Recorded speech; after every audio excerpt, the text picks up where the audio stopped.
सारा रा रा रा रा रा रा रा रा रा रा रा रा रा रा है जोगीरा सारा रा रा। वाह भाई वाह, वाह खिलाड़ी वाह। भाई करिया रंग बनावे खातिर हरा में डाला लाल, और अब की होलिया में रंग के भौजी के हो गाल। बोला हाय रे हाय होली है।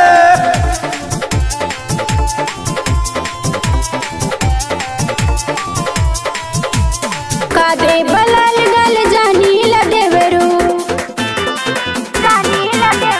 कादे बलाल गल जानी लदेवरू, आई बनाही बाहर होलिया में। रंग वाले के संगवाइनी, रंग वाले के संगवाइनी करो कलरफुल चोलिया में। रंग वाले के संगवाइनी करो कलरफुल चोलिया में।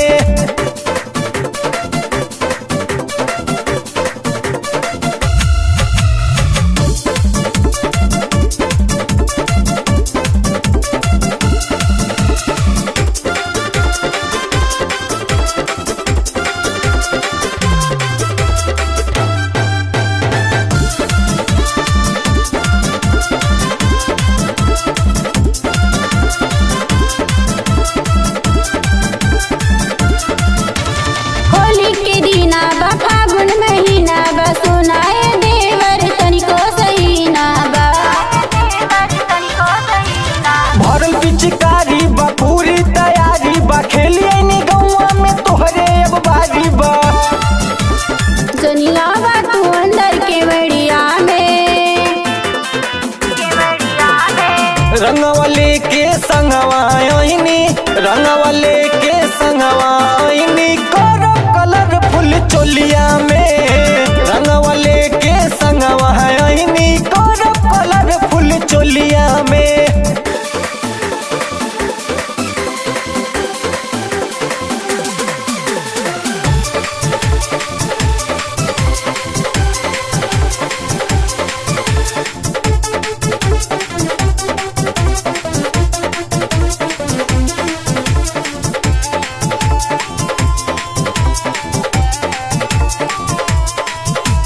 जनी है जो पति हो होई दुर्गति हो, काहे मराइल भादेवरा की मती हो।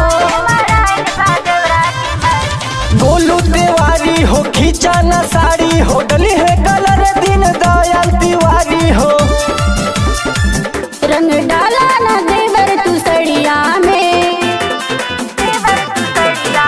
रंग वाले के संगवाइनी, रंग वाले के संगवाइनी करो कलरफुल चोलिया में। रंग वाले के संगवाइनी करो कलरफुल चोलिया में।